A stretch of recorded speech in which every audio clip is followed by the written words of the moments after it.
राधे राधे, जय श्री हरदास। कैसे हो आप सभी? आशा करती हूँ अच्छे होंगे, मंगल होंगे। तो आज की ये वीडियो सफला एकादशी के ऊपर है कि कब है सफला एकादशी और क्या है इन मत बहुत ही आसान तरीके से लेकिन पूरे संपूर्ण नियमों के साथ कि कैसे हम लोग सफला एकादशी के नियमों का पालन कर सकते हैं। देखिए, बहुत सारे लोग होते हैं जो एकादशी का व्रत ना सालों साल से करते आ रहे हैं, लेकिन उन्हें मतलब उनकी एक ही शिकायत रहती है कि मैं इतने सालों से व्रत कर रही हूँ, मगर जीवन में जो एक व्रत पूजा त्योहार क्यों करते हैं? कुछ मन की इच्छाएं होती है उसे पूरा करने के लिए करते हैं, लेकिन बहुत से लोगों का प्रश्न रहता है कि दीदी सालों साल ये व्रत कर रहे हैं लेकिन कोई ऐसा चमत्कार जीवन में नहीं दिख रहा है। तो देखिए, जो एकादशी का व्रत होता है ना, इस व्रत में अन्न तो वर्जित होता ही है और व्रत भी लगभग काफ़ी सारे लोग कर लेते हैं, लेकिन एक नियम के साथ करने से किसी भी व्रत का जो फल होता है ना, वो कई गुना बढ़ के हमें प्राप्त होता है। और नियम के साथ साथ जो सबसे ज़्यादा ज़रूरी है वो है प्रभु पे सच्ची निष्ठा और विश्वास। अगर आप सच्चे विश्वास के साथ करते हैं ना, प्रभु को आजमाए नहीं, आप सच्ची निष्ठा से करें कि नहीं, ये काम 100% मेरा होगा, मेरे श्रीहरि मेरे भगवान विष्णु मेरा मेरा मार्गदर्शन करेंगे। मेरी जिस कार्य के लिए, जिस इच्छित कार्य के लिए आप मन में ठान के जिस भी व्रत पूजा का आपने संकल्प लिया है, आप पूरी निष्ठा के साथ, पूरे विश्वास के साथ श्री हरि भगवान विष्णु पे विश्वास रखिए, तो भगवान ज़रूर आपकी मन की इच्छाओं को पूरा करेंगे। ऐसा मेरा मानना है, क्योंकि कोई भी पूजा पाठ, कोई भी व्रत त्यौहार तब तक अधूरा है जब तक कि हम पूर्ण रूप से उस पर, जब तक हमारा पूर्ण समर्पण और पूरा विश्वास उस पर ना हो। तो चलिए आज की वीडियो की ओर आते हैं। लेकिन वीडियो पे आने से पहले अगर आप चैनल पे नए हैं तो चैनल को लाइक, शेयर एंड सब्सक्राइब करना ना भूलें और अपना प्यार चैनल को ऐसे ही देते रहें, इसके लिए तहे दिल से शुक्रिया। तो चलिए वीडियो की शुरुआत करते हैं। आज की जो ये वीडियो है वो है सफला एकादशी। सफला एकादशी कब है? तो सबसे पहले जान लेते हैं कि सफला एकादशी जो प्रारंभ हो रही है, सफला एकादशी का जो प्रारंभ हो रहा है वो आपको 25 दिसंबर को, बुधवार पड़ रहा है आपको, ठीक है। 25 दिसंबर बुधवार वाले दिन रात को 10:30 बजे से एकादशी तिथि का प्रारंभ हो रहा है, ठीक है। और चूँकि हम लोग हिंदू धर्म में अपने कोई भी व्रत का पालन करते हैं तो सूर्योदय के अनुसार हम उस व्रत को मानते हैं, है ना। तो रात को लग रहा है 10:30 बजे 25 दिसंबर को, तो उदय तिथि के अनुसार जो हम लोग व्रत का नियम, एकादशी का जो हम लोग व्रत लेंगे और व्रत का जो संकल्प करेंगे वो हम लोग 26 दिसंबर को करेंगे। बांके बिहारी जी मंदिर के हिसाब से ले लीजिए, या फिर खाटू श्याम जी के हिसाब से ले लीजिए, या फिर इस्कॉन टेम्पल के हिसाब से ले लीजिए। सभी जगह पे जो सफला एकादशी के व्रत का पालन किया जाएगा वो 26 दिसंबर को किया जाएगा। चूँकि 26 दिसंबर वाले दिन गुरुवार पड़ रहा है, जो कि बहुत ही अच्छा संयोग है, क्योंकि गुरुवार का दिन और ठाकुर जी का दिन, और सबसे बड़ी बात कि भगवान श्री हरि भगवान विष्णु का जो वार है वो भी गुरुवार है। और गुरुवार वाले दिन ही जब एकादशी का व्रत पड़ जा रहा है तो ये अत्यंत ही मन की कामनाओं को पूरा करने वाला व्रत है। तो और जैसा कि इस व्रत का नाम भी है सफला एकादशी, अर्थात सफला, जो कि अपने नाम को ही पूरे तरीके से प्रमाण कर रहा है कि ये व्रत किया ही इसीलिए जाता है कि आप अपने जीवन में सफलता अगर पाना चाहते हैं तो आपको सफला एकादशी के व्रत अवश्य करना चाहिए। ज़रूरी नहीं कि आप जीवन में, अगर आप ये चाहते हैं ना कि अगर आप मान लीजिए स्टूडेंट हैं और आप सारे एकादशी, ऐसे तो हर एकादशी का व्रत करना चाहिए, क्योंकि जो एकादशी का व्रत होता है वो सभी व्रतों का राजा कहलाता है। तो हमें एकादशी के व्रत का पालन अवश्य करना चाहिए, लेकिन बिजी लाइफ शेड्यूल के कारण अगर आप एकादशी का व्रत नहीं भी कर पा रहे तो कम से कम ऐसा माना जाता है कि एकादशी के व्रत में अन्न का त्याग अवश्य कर देना चाहिए। तो ये सब अब आपके ऊपर डिपेंड है, आप किस तरीके से ये व्रत करना चाहते हैं। अगर आपके फिर भी कोई क्वेश्चन होंगे तो आप कमेंट ज़रूर करिएगा, मैं उसके ऊपर वीडियो ज़रूर बनाऊंगी। तो जिस तरीके से मैंने कहा कि एकादशी, सभी जो एकादशी का व्रत होता है ये सभी व्रतों में राजा होता है, तो इसीलिए एकादशी का व्रत अवश्य करना चाहिए।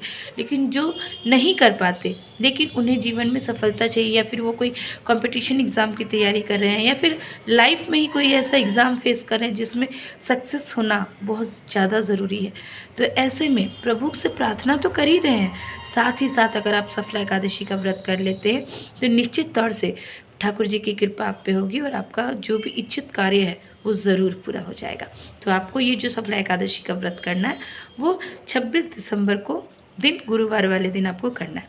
लेकिन जो एकादशी का व्रत है ये जो 3 दिवसीय व्रत होता है ना, इस श्रेणी में आता है। तो सिर्फ एकादशी, जो लोग सिर्फ एकादशी का व्रत करते हैं और वो लोग मानेंगे कि सिर्फ वो 26 तारीख का ही नियम का पालन करें, तो ऐसा नहीं हो पाएगा।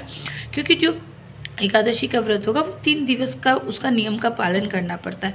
तो 26 तारीख के पहले 25 तारीख दिन है आपको बुधवार, और जो है दशमी तिथि, ठीक है। तो दशमी तिथि वाले दिन भी हमें कोशिश करनी चाहिए कि जो चावल है उसका हम लोग सेवन ना करें, ब्रह्मचर्य नियम का हम लोग पालन करें, पृथ्वी शयन करें, और जितना हो सके पर निंदा से दूर रहें। मतलब हमें सीधा स्पष्ट शब्दों में हमें दशमी को भी, जो एकादशी का व्रत करते हैं उन्हें दशमी तिथि के नियमों का भी पालन कर लेना चाहिए। और दशमी तिथि को ही तुलसी के जो पत्र होते हैं, तुलसी दल होते हैं, उन्हें भी तोड़ कर रख लेना चाहिए, क्योंकि एकादशी वाले दिन तुलसी दल को नहीं तोड़ा जाता। तो इस बात का पूरा ध्यान रखिएगा। और दशमी तिथि को ही आप लोगों को तुलसी को भी तोड़ करके रख लेना है। अब ये तो आपका दशमी तिथि के आपने नियमों का पालन कर लिया, ठीक है। आपको चावल भी नहीं खाने हैं, आपको जो लहसुन प्याज अगर आप सेवन करते हैं तो आपको उसका भी सेवन नहीं करना है, आपको पृथ्वी शयन करना है, और आपको ब्रह्मचर्य नियम का पालन करना है। तुलसी दल भी आपको पहले से ही तोड़ के रख लेनी है। अब आते हैं एकादशी वाले दिन। तो एकादशी वाले दिन आपको क्या करना है, ब्रह्मचर्य मुहूर्त में आप लोगों को उठना है। उसके बाद जब आप स्नान करने जाए तो एकादशी वाले दिन प्लेन पानी से स्नान नहीं किया जाता। जो नहाने के पानी में आप कुछ भी मिला सकते हैं, आप हल्दी मिला सकते हैं, आप आंवला मिला सकते हैं, आप दूध मिला सकते हैं, दही मिला सकते हैं, आप गंगा जल मिला सकते हैं, यमुना जल मिला सकते हैं, मतलब कुछ भी। लेकिन प्लेन पानी से उस दिन स्नान नहीं किया जाता, इस बात का आप लोगों को ध्यान रखना है। तो इस तरीके से आपको स्नान आपने कर लिया। आपको उस दिन पीले पीले वस्त्र धारण करने।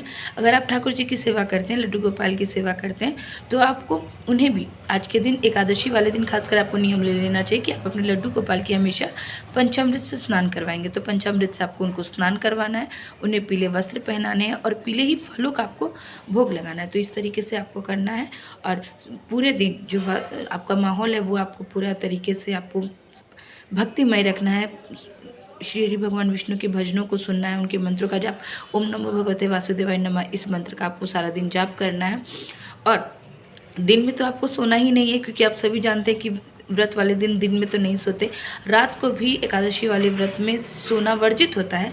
लेकिन जैसा कि आजकल की जो भी आधुनिक जो भी दिनचर्या है, इसके कारण अगर आप नहीं भी मतलब रात्रि जागरण नहीं भी कर पा रहे, तो आपको क्या करना है, इस अवस्था में जब आप सोने जा रहे हो उसके पहले ही आपको एकदम शुद्धता के साथ अपने आप को अच्छे तरीके से आपको ड्रेस वगैरह चेंज करके प्रभु के समक्ष जाना है। कहना है कि प्रभु अब नहीं कर पा रही हूँ, तो इस तरीके से आपको वहाँ पे एक जोत जला देनी कि प्रभु मैं तो सोने जा रही हूँ, मेरा शरीर साथ नहीं दे रहा, लेकिन मेरी अनुपस्थिति में ये जोत आपके समक्ष जलता रहेगा। इस तरीके से आपको वो जोत जलानी है कि कम से कम वो एकादशी की पूरी रात वो जोत जलता रहे। तो आपको इस बात का ध्यान रखना है। एक चीज़ का और आपको ध्यान रखना है, जो कि मैं शुरू में बोलना आपको भूल गई, वो क्या, जब आप पूजा अर्चना वंदना करें तो सबसे पहले आपको संकल्प ज़रूर लेना है। संकल्प, किसी भी संकल्प के बिना आपका व्रत अधूरा माना जाएगा। इसीलिए, लेकिन एकादशी का व्रत है और एकादशी में चावल ना छुए जाते ना खाए जाते, तो आपको चावल से संकल्प नहीं लेना। आप कुछ भी, लौंग, इलायची, सुपारी, फूल, कुछ भी ले सकते हैं, लेकिन चावल मत लीजिएगा। उसे आपको हाथ में लेना है, अपना नाम गोत्र बोलना है, और आप एकादशी के व्रत का पालन कर रहे हैं, आपके मन की ये इच्छा है, आप जिस जगह से आपको वो भी बोलना है। और साथ में आपको प्रभु से प्रार्थना करनी कि हे प्रभु जी, मेरा सहाय रहिएगा, इस व्रत को पूरा करने में आप मेरे साथ रहिएगा, ताकि मैं इस व्रत को निर्विघ्न पूरा कर सकूं। इस तरीके से आपको संकल्प लेके उन्हें श्री भगवान विष्णु के चरणों में समर्पित कर देना, और इस तरीके से आपको व्रत का शुरुआत करना है। तो इस तरीके, और बाकी फिर क्या करना आपको पहले ही बता चुकी। नेक्स्ट डे आपका जब एकादशी हो गया, आपको द्वादशी वाले दिन क्या करना है कि बिना ब्राह्मण भोज के आप खाना नहीं खा सकते, ठीक है। लेकिन अगर इन केस आप संभव नहीं है कि आप किस ब्राह्मण भोज नहीं करवा पा रहे, किसी भी कारण से, कोई भी कारण हो सकता है, तो ऐसी स्थिति में आप सेंधा जो सेधा बोलते हैं ना, वो निकाल के आप मंदिर में दे सकते हैं, ठीक है। और अन्यथा आप सेधा नहीं दे पा रहे तो कुछ पैसे, अगर आप मान लीजिए आप मंदिर नहीं जा पा रहे तो कुछ पैसे जो कि आप उस ब्राह्मण भोज के नाम से निकालेंगे, वो 51, 101 जितना आपसे सामर्थ्य है आपका, आप उतना निकाल के साइड कर दें। और तत्पश्चात आप सबसे पहले चरणामृत से अपने व्रत का पारण करें और उसके बाद द्वादशी वाले दिन चावल अवश्य खाएं। तो आई होप आप लोगों को ये वीडियो अच्छी लगी और फिर भी कोई जानकारी चाहिए तो आप कमेंट बॉक्स में पूछ सकते हैं। राधे राधे, जय श्री हरिदास, हरि बोल।